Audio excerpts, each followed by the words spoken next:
آگے حضور صلی اللہ علیہ وسلم کو مسجد حرام سے بیت المقدس لائے گئے تو آپ صلی اللہ علیہ وسلم نے کون سا فریضہ سر انجام دیا تھا؟ انبیاء کی امامت کی تھی، اس لیے نبی علیہ السلام کو سید الانبیاء بھی کہتے ہیں، انبیاء تمام انبیاء کی امامت کی تھی۔ اور یہ کوشچن انتہائی اہم ہے، استلام سے کیا مراد ہے، ٹھیک ہے، اس کو کیا کہتے ہیں، یا انگلش میں کبھی کبھار کوشچن آتے ہیں کہ کسم آف حجر اسود اس کا استلام، تو حجر اسود کا بوسہ دینا، اس کو بوسہ دینا استلام کہلاتے ہیں۔ اور ایک ہے استقبال حجر اسود، استقبال جب طواف شروع کرتے ہیں تو طواف شروع کرنے سے جیسے طواف شروع کریں تو پہلے سب سے پہلے حجر اسود کا استقبال کیا جاتا ہے، ہاتھ اٹھائے جاتے ہیں، سلام کیا جاتا ہے۔ آگے دیکھیں حضور صلی اللہ علیہ وسلم کو معراج کب ہوئی تھی؟ یہ 27 اور 28 رجب کی درمیانی شب تھی دوستو، ٹھیک ہے، یہ تو ابھی آپ کو میں نے بتا دیا۔ نبوت کے 10ویں سال تھے۔ رمل سے کیا مراد ہے؟ رمل سنت ہے، اور یہ طواف کے دوران، سنت طواف کے دوران، پر نوافل جو نقلی طواف ہوتے ہیں اس میں نہیں، یعنی احرام کے دوران جو آپ نے احرام باندھا ہو تو پہلے 3 چکروں میں اس طرح محسوس کرنا کہ آپ دوڑ کے جا رہے ہیں۔ اور اس کی بنیادی وجہ علماء کرام یہ بیان کرتے ہیں کہ مشرکین کو یہ پتہ چلے کہ مسلمان اب بھی چاق و چوبند ہیں، ٹھیک ہے دوستوں۔ تو اس طواف کے پہلے 3 چکروں میں عقل کا تیزی سے چھوٹے چھوٹے قدم اٹھا کر کندھوں کو ہلا کر چلنا، اس کو رمل کہتے ہیں۔ اس کے بعد کوشچن جو ہے، جس سال حضور صلی اللہ علیہ وسلم کے چچا ابو طالب اور آپ صلی اللہ علیہ وسلم کی زوجہ ام المومنین حضرت خدیجہ رضی اللہ تعالیٰ عنہا انتقال ہوئی تھی، اس سال کو یہ یاد رکھے 10ویں نبی عام الحزن اس کو کہتے ہیں، یا غم کا سال اس کو کہتے ہیں، یا سال اس کو انگلش میں کہتے ہیں۔ عام الحزن کا دوسرا نام غم کا سال ہے۔ آگے حضور صلی اللہ علیہ وسلم نے پہلا حج کس ہجری میں کیا تھا؟ 10 ہجری میں۔ اور آگے جو کوشچن ہے دیکھیں دوستوں، حضرت جعفر طیار رضی اللہ تعالیٰ عنہ نے نجاشی کے دربار میں کون سی سورہ کی تلاوت فرمائی تھی؟ تو یہ یاد رکھیں دوستوں کہ پہلا ہجرت، اسلام میں پہلا ہجرت، یہ اسلام میں پہلا ہجرت تھا۔ اور جو فرماتے ہیں کہ جب مسلمانوں کی تعداد آہستہ آہستہ بڑھتی گئی، عمراء بھی یعنی بڑے بڑے لوگ بھی اسلام میں داخل ہوتے لگے جائے، تو مشرکین کو یہ گوارا نہیں ہوا اور وہ غریب مسلمانوں کو تنگ کرتے تھے۔ نبی علیہ السلام کو یہ گوارا نہیں ہوا تھا، اور نبی علیہ السلام نے مسلمانوں کو حبشہ کی طرف، وہاں کا بادشاہ نجاشی تھا جو کہ کافی رحمدل تھا، اس طرف ہجرت کرنے کی اجازت دی تھی۔ پہلے ہجرت میں جو بندے شامل یہ مسئلہ تھا، اس میں 11 مرد 4 عورتیں تھے، جس میں نبی علیہ السلام کی بیٹی اور حضرت عثمان رضی اللہ عنہ کی بیوی، دونوں بھی اس میں شامل تھے، اور حضرت جعفر طیار رضی اللہ عنہ بھی اس میں شامل تھے۔ یہ حضرت علی رضی اللہ عنہ کے بڑے بھائی تھے، اور نجاشی کے دربار میں سورہ مریم کی تلاوت کی تھی۔ 10 ذی الحجہ کو کیا کہتا ہے؟ 10 ذی الحجہ ایام حج ہے، اور اس کو یوم النحر، یوم النحر یعنی قربانی والا دن، اس دن حجاج کرام بہت سارے کام کرتے ہیں، شیطان کو کنکریاں بھی مارتے ہیں، اور پھر قربانی کرتے ہیں، حلال ہو جاتے ہیں، یعنی سر منڈاتے ہیں، نہاتے، احرام اتارتے ہیں، تو اس کو یوم النحر کہتے ہیں۔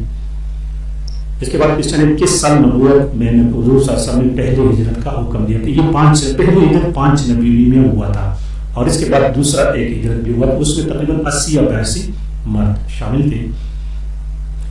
آگے کوشچن ہے کہ حضور صلی اللہ علیہ وسلم نے کس صحابی کے مکان کو اپنی دینی سرگرمیوں کا مرکز بنایا تھا، جس کو دار ارقم کہتے تھے، اور یہ حضرت ارقم بن ابی ارقم مخزومی کا گھر تھا، اور یہ کہاں پر تھا؟ یہ صفا پہاڑی کے قریب تھا، صفا پہاڑی ہے نا، اور یہ بالکل خانہ کعبہ کے قریب ہے۔ اور اس کو کیوں چنا تھا یہ علیحدہ ایک بات بعد میں ہم ڈسکس کر لیں گے۔ آگے کوشچن ہے کہ اسلامی قانون کے کون سے ماخذ بنیادی ہیں؟ اسلامی قانون کی 4 ماخذ ہیں، اس میں قرآن، حدیث، اجماع اور قیاس، لیکن 2 جو ہے وہ بنیادی ہیں، قرآن اور احادیث۔ اس کے بعد جو کوشچن ہے، نماز کا حکم کس سن میں ہوا تھا؟ شب معراج کے دوران 10 نبوی میں ہوا تھا۔ اور آگے کوشچن، دوران حج کلمہ تحلیل، یہ تحلیل کس کو کہتے ہیں؟ پہلے کلمہ کو پڑھنا کلمہ تحلیل کہتے ہیں، تو اس کو تو کون سا کلمہ ہے؟ لا الہ الا اللہ محمد رسول اللہ۔ بعد میں جب کوشچن ہے جب پہلی وہی نازل ہوئی تو حضرت خدیجہ رضی اللہ تعالیٰ عنہ نے آپ صلی اللہ علیہ وسلم کو کہاں لے گئے تھے؟ ورقہ بن نوفل کے پاس، جو تھے حضرت خدیجہ رضی اللہ تعالیٰ عنہ کی رشتہ دار تھے، اور اس نے آپ صلی اللہ علیہ وسلم کی نبوت کا ثبوت پیش کیا تھا۔ قرآن کریم کی کتنی صورتیں انبیاء کرام کے نام پر ہیں؟ یہ تو جس طرح کہ میں نے پہلے ویڈیو میں آپ کو بتایا تھا کہ 6 صورتیں جانوروں کے نام پر بھی ہیں، اور 6 صورتیں جو ہے وہ انبیاء کرام کے نام پر ہیں۔ انبیاء کرام کے نام پر جو صورتیں اس میں سورہ یوسف، سورہ ہود، سورہ ابراہیم، سورہ نوح، سورہ محمد اور سورہ یونس شامل ہے۔ اعلان نبوت کب ہوا؟ اعلان نبوت 10 اگست 610 21 رمضان دوشنبہ کی رات۔ اور آگے پیچھے قرآن کریم کے مطابق اللہ تعالیٰ نے کس پیغمبر کی روح کو 100 سال تک قبض رکھی؟ یہ حضرت عزیر علیہ السلام کی بات ہے۔ ایسا کہ ایک دن وہ جا رہے تھے تو اس کے دل میں ویسے خیال آیا کہ یہ مردے یہ اللہ تعالیٰ کیسے دوبارہ زندہ کیے، ان کا عقیدہ پکا تھا، ویسے خیال آیا تو اللہ تعالیٰ نے ان کو وہاں پر سلا دیا۔ اس کے ساتھ اس کا گدا بھی تھا، اس کا کھانا بھی تھا۔ 100 سال بعد جب اٹھے تو اللہ تعالیٰ نے سے پوچھا کتنا ٹائم آپ نے سوئے رہے؟ چلے کہ گھنٹہ یا آدھا گھنٹہ، لیکن حقیقت میں وہ 100 سال تک سوئے رہے تھے۔ آگے کوشچن دیکھیں دوستوں، آگے کوشچن ہے دوستوں یہ دیکھیں، جب قریش نے خانہ کعبہ کی اصلاح و تعمیر شروع کی تو حضور صلی اللہ علیہ وسلم کی عمر مبارک 35 برس تھی۔ اور یہ کوشچن ایسا جاتا ہے کہ ہجریہ اسود کا نسب کرتے ہوئے حضور صلی اللہ علیہ وسلم کی عمر 35 برس تھی۔ یہ میں جو قریش میں جو لڑائی تھا حجریہ اسود نسب کرنے کا، تو حضور صلی اللہ علیہ وسلم نے بہت خوش آشودی سے حل کیا تھا، اور اس وقت نبی علیہ السلام کی عمر 35 سال تھی۔ قرآن حکیم میں صاحب الحوت اور ذوالنون، یہ حضرت یونس علیہ السلام کو، صاحب الحوت مچھلی والے کو کہتے ہیں، کیونکہ حضرت یونس علیہ السلام نے 40 دن مچھلی کے پیٹ میں گزارے تھے، اس لیے آپ صلی اللہ علیہ وسلم کی مہر کے الفاظ ہوتے ہیں اور ترتیب میں کیا تھے؟ اللہ، رسول اور محمد، لیکن وہ اس طرح ورٹیکل نہیں تھے، ہارزونٹل نہیں تھے، وہ ورٹیکل تھے، اوپر اس طرح لکھے ہوئے تھے، پہلے اللہ، رسول اور محمد۔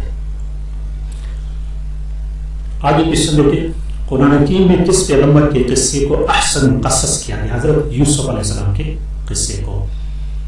اور کس بیٹے کے نام پر آپ صلی اللہ علیہ وسلم کی کنیت ابو القاسم پڑھی؟ حضرت قاسم رضی اللہ تعالیٰ عنہ کے نام پر۔ نبی علیہ السلام کی اولاد جو تھے دوستو 3 بیٹے اور 4 بیٹیاں تھیں، اس میں 6 جو ہے نا وہ حضرت خدیجہ رضی اللہ تعالیٰ عنہ سے تھی، اور ایک صرف آخری بیٹا ابراہیم یہ ماریہ قبطیہ سے تھا۔ تو یہ پچھلے نقصہ آتا ہے، ٹھیک۔ پہلے 6 بیٹے بیٹیاں جو تھے وہ خدیجہ رضی اللہ تعالیٰ عنہ سے تھی، اور آخری بیٹا ابراہیم جو تھا وہ ماریہ قبطیہ سے تھا۔ یہ بات یاد رکھتے ہیں۔ ان پیغمبر کے نام بتائیں جن پر 4 بڑی بڑی کتابیں نازل ہوتی، تو موسیٰ علیہ السلام، داؤد علیہ السلام، عیسیٰ علیہ السلام اور حضرت محمد صلی اللہ علیہ وسلم۔ تو اس پر ایسا ہے کہ موسیٰ علیہ السلام پر سب سے پہلے داؤد علیہ السلام پر زبور نازل ہوا تھا، اور موسیٰ علیہ السلام پر تورات تھا، عیسیٰ علیہ السلام انجیل، اور نبی علیہ السلام پر قرآن۔ قرآن حکیم میں حضور صلی اللہ علیہ وسلم کا ذاتی نام محمد کتنے دفعہ؟ یہ تو پہلے میں بیان کر چکا ہوں، 4 مقامات پر ہے، 4 سورہ میں ہے، اور لفظ احمد 1 دفعہ ہے، سورہ 7 میں ہے۔ حضرت خدیجہ رضی اللہ تعالیٰ عنہا سے حضور صلی اللہ علیہ وسلم کی کتنی اولاد تھی؟ ابھی آپ کو میں نے بتا دیا کہ 6 تھے۔ اور پھر کوشچن ہے کہ بیت المقدس کی تعمیر کا کام حضرت سلیمان علیہ السلام نے کیا تھا؟ یہ بھی اہم کوشچن ہے۔ اور حضور صلی اللہ علیہ وسلم سے شادی کے وقت خدیجہ کی عمر یہ تو آسان ہے 40 سال تھے، اور حضور صلی اللہ علیہ وسلم کی عمر 25 سال تھی۔ آگے جو کوشچن ہے کہ اونٹنی کا معجزہ جو ہے نا حضرت صالح علیہ السلام سے منسوب ہے۔ اور اس کے بعد حضرت خدیجہ رضی اللہ تعالیٰ عنہ کی حضور صلی اللہ علیہ وسلم کی شادی کا پیغام حضرت خدیجہ کی کون سی سے؟ نفیسہ بنت، یہ تو اصل نظر نہیں ہے لیکن اس کا نام نفیسہ تھی۔ اور سورہ بقرہ کے کل کتنے رکوع ہیں؟ 40 ہیں، اور 286 آیات ہے۔ قرآن کریم کا سب سے بڑا سورہ ہے، 2 اور 2.5 پارے پر مشتمل ہے۔ حضور صلی اللہ علیہ وسلم کو حضرت خدیجہ نے کس کے ساتھ مالی تجارت پر شام دینے کا تھا؟ یہ خدیجہ رضی اللہ تعالیٰ کا غلام تھا میسرہ، یہ یاد ہے کہ یہ اس کے ساتھ آپ صلی اللہ علیہ وسلم کے ساتھ تھے، اور اس وقت حضور صلی اللہ علیہ وسلم کی عمر 20 سال 25 سال آئی تھنک 25 سال تھی۔ قرآن حکیم میں پہلی وحی میں آیات کی تعداد 5 تھی. یہاں 3 لکھا ہوا ہے لیکن یہ 5 ہے. سورہ العق کے پہلی 5 آیتیں تھیں. اور آگے دیکھیے کتنی عمر میں حضور صلی اللہ علیہ وسلم کو حضرت خدیجہ رضی اللہ تعالیٰ عنہ نے مالی تجارت یہ دیکھیے کس طرح کیا 25 سال عمر تھے. تو حضور صلی اللہ علیہ وسلم شام کی طرف سامان تجارت لے کر گئے تھے تو اس وقت حضور صلی اللہ علیہ وسلم کی عمر 25 سال تھی. یہ تحقیق کہ نبی علیہ السلام نے 2 دفعہ شام کا سفر کیا ہے. پہلی دفعہ حضرت اپنے چچا کے ساتھ اس وقت حضور صلی اللہ علیہ وسلم کی عمر 12 سال تھی اور راستے میں ایک راہب بھی ملے تھے جس کو بحیرہ راہب کہتے ہیں اور اس کا نام جرجیس تھا. اصل نام اس کا جرجیس تھا اور اس نے نبی علیہ السلام کی نبوت کی تصدیق بھی کی تھی کہ یہ پیغمبر ہوں گے رحمۃ للعالمین ہوں گے. بسم اللہ کس سورہ میں 2 مرتبہ آیا ہے؟ سورہ نمل میں. اور کس سورہ میں؟ بالکل نہیں، سورہ توبہ میں. حلف الفضول یہ ایک معاہدے کا نام ہے، حلف الفضول. اور اس کے فضول لگنے کی وجہ سے کہ اس میں جتنے لوگ شامل تھے اس میں تقریباً زیادہ کے نام فضل سے شروع ہوتے تھے، اس لیے اس کا نام معاہدے کا نام. اور اس وقت اس معاہدے میں نبی علیہ السلام موجود تھے. 20 سال عمر تھی نبی علیہ السلام کی. 4 بڑی کتابوں کی ترتیب نزول کیا ہے. تو زبور داؤد علیہ السلام پر تھا، تورات موسیٰ علیہ السلام پر، انجیل عیسیٰ علیہ السلام اور قرآن نبی علیہ السلام. اس کو لازمی یاد رکھے. یہ تورات زبور یہ دونوں آخری 2 تو یاد رہتے ہیں، ان کو یاد رکھے. حضور صلی اللہ علیہ وسلم نے 15 برس کی عمر میں کس جنگ میں حصہ لیا تھا؟ جنگ پجار، اس کو حرب پجار بھی کہتے ہیں. اور یہ زمانے جاہلیت میں قبائل میں لڑائیاں ہوا کرتی تھی. نبی علیہ السلام نے پریکٹیکل حصہ نہیں لیا تھا، جسٹ اپنے چچا کو تیر دیا کرتے تھے، بہرحال اس میں شامل تھے. حدیث کی سب سے اہم اور مشہور کتابوں کی کو صحاح ستہ کہتے ہیں. 6 حدیث کی کتابیں اس کو صحاح ستہ کہتے ہیں. کہتے ہیں ان کے نام صحیح بخاری، صحیح مسلم، جامع ترمذی، سنن ابی داؤد، سنن نسائی، سنن ابن ماجہ.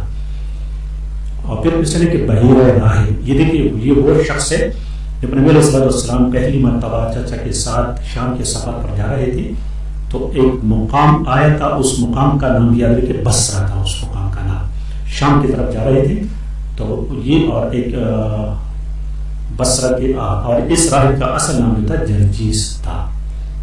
تو اس نے نبی علیہ السلام کا ہاتھ پکڑ کر کہا کہ یہ سید العالمین ہیں، اللہ انہیں رحمت العالمین بنا کر بھیجے گا. نیکسٹ کوشچن دیکھیے. حضرت عائشہ رضی اللہ تعالیٰ عنہ جو عورتوں میں سب سے زیادہ راوی تھے، انہوں نے کتنی احادیث؟ یہ 22 یہ اہم کوشچن ہے.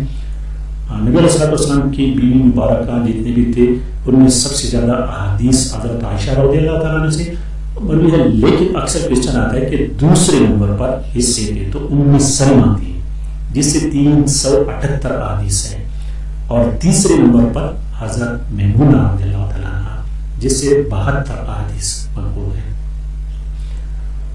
آگے کوشچن بصرہ پہنچنے پر کس نے حضور صلی اللہ علیہ وسلم کے اوصاف کی بنا پر آپ کو پہچان لیا؟ یہ وہی دیکھیں ابھی آپ کو میں نے بتایا نا بحیرہ راہب بصرہ کے مقام پر، اور جس کا نام جرجیس تھا. یہ تمام چیزیں یاد رکھیں.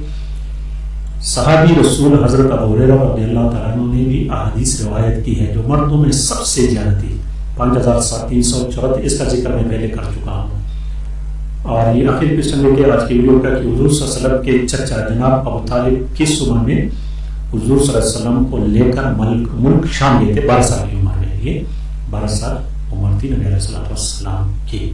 تو یہ تھی دوستوں آپ کی ویڈیو پسند آنے کی ضرورت ہے پلیز چینل کو بھی سبسکرائب کریں اور ویڈیو کو لائک اور شیئر لازمی کریں. Thank you for watching.